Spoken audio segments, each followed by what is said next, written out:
I have enough dollars to pay delegates. I'll read the story quickly. This is on citinewsroom.com. It's about the MPP parliamentary primaries that is upcoming. The Member of Parliament for Bibiani-Anhwiaso-Bekwai in the Western North region, Alfred Obeng-Boateng, has defended his recent statements regarding campaign finances for the upcoming MPP parliamentary primary slated for February 2024. In a viral audio clip, he stated his willingness to provide financial support to delegates in his constituency to match any offers from his political contenders. Mr. Obeng-Boateng expressed his readiness to provide as much as 20,000 Ghana cedis to each of the over 2,000 delegates in the area. Quick calculation, that comes to about what? About 400 million. Yeah, or more. That would be around 4 million. Yeah, it's 400 million. Yeah. 2,000 times 20,000, 400 million. Delegates in the area, stating that it's 40 million. Yeah.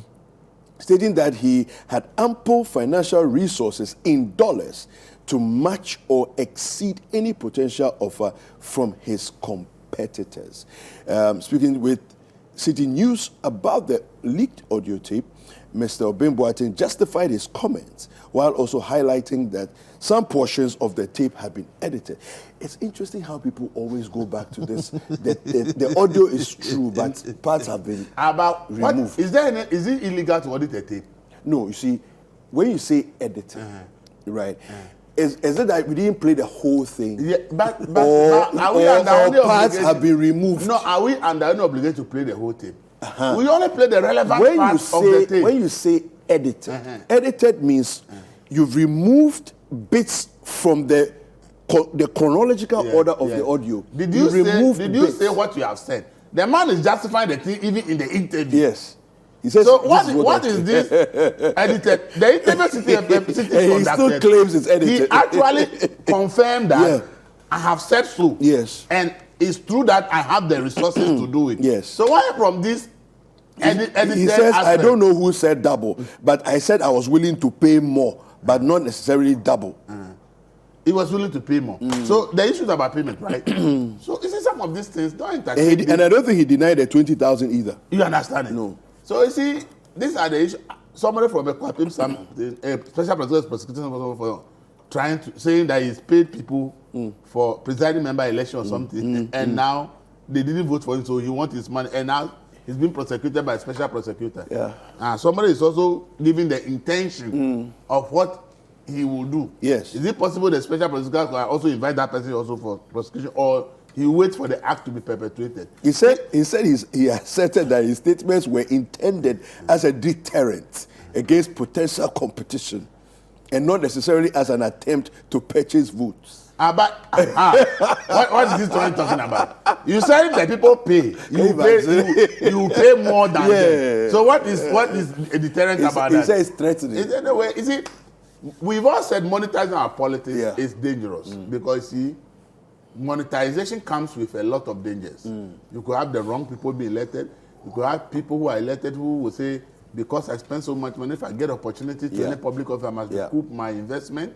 It could be a result of money coming from so many sources that are illegitimate that the person will be using to finance the campaign and all that. So in terms of campaign financing, the talk has always been there.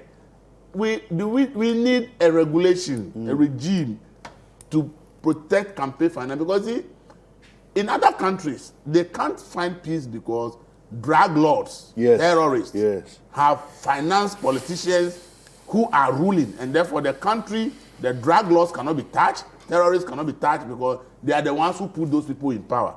And that is why campaign finances should be a paramount issue we must all look at.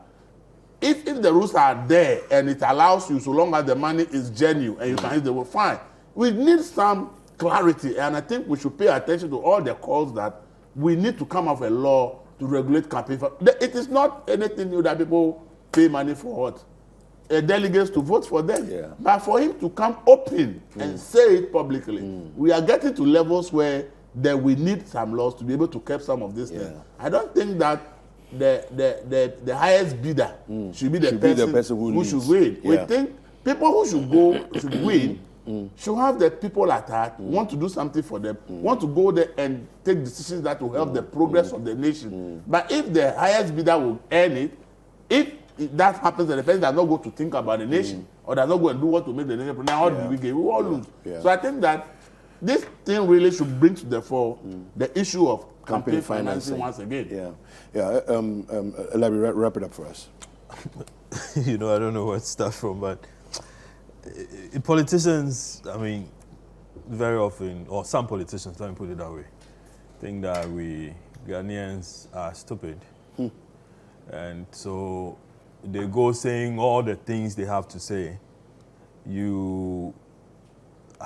If you don't have them on tape, then they tell you that, I didn't say it. Yeah, prove it. Prove it. Where's the evidence? Where's the evidence? I didn't say that. I haven't even met the guy. Do you understand?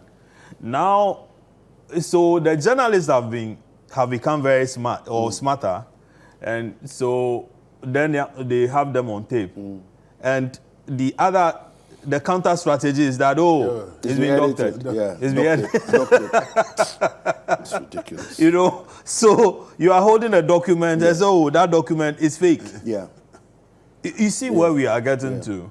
Signed document. And they tell you it's not true. Don't mind them. And we have colleague journalists who fall into that kind of thing because some of them had been given money to do, PR for. Don't pretend you don't know. Oh no! I mean, you're saying you're in the space.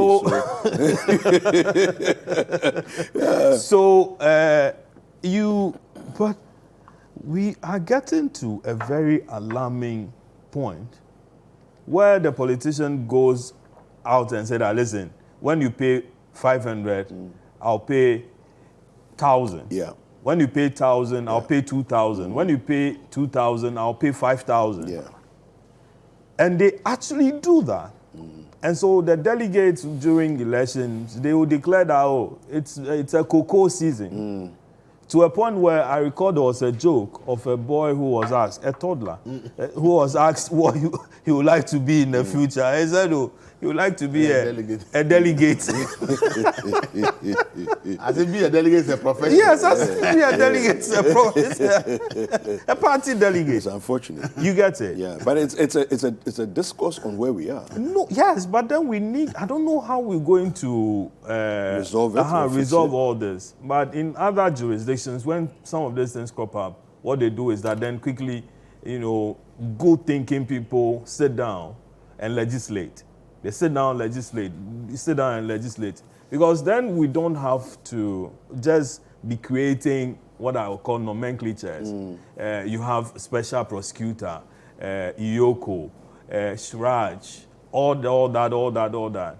Yet we are not getting anywhere.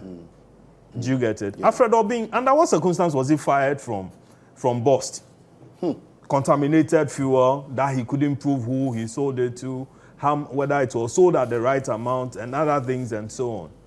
I recall some of those stories. I wrote them. Okay. And I met him a couple of times. Yes, let me tell you, somebody recorded him and sent to me where he was discussing how other journalists, got to him and then, he could just give them something. But he couldn't, do that same thing to me. And he was wondering how I've been paying the school fees of my kids. Yes, I'm telling you. Oh, yes. If I go through my things, I can get you that recording of Alfred Obing. So he believes in throwing money around. He believes that is his modus operandi. He believes in throwing money around. But he's not the only person that we are dealing with. We are dealing with the road minister who has referred Professor Stephen Adair to Iyoko. Yeah. Iyoko of all places, where Mami Tiwa is. Mami Tiwa, anyway, we all know Mami Tiwa is not the right person to investigate a thing like this. Why do you say so? Oh, Mami Tiwa, we know what she did with police CID. Where are the girls? Have we found the girls? Yeah. All the things that she investigated at the time. I don't want to go back to that history. Oh no, let's go there. A+'s allegation against some of the President Akufo-Addo's appointees. What came out of some of those investigations? Again, then we have Professor Frimpong Boateng talking about how a certain judgment debt of $88 million was supposed to be cooked. And the people involved in there had come to his office to say that, listen, approve of the deal, and we are ready to give you $5 million. He said that. He's been quoted. Wow. So, I should mention the names of them. So Professor Frimpong Boateng, he's made an allegation of bribery. Professor Stephen Nade has made an allegation of bribery. And then we are dealing with Alfred Boateng, who is saying that, listen, I can pay. Dollars no hope.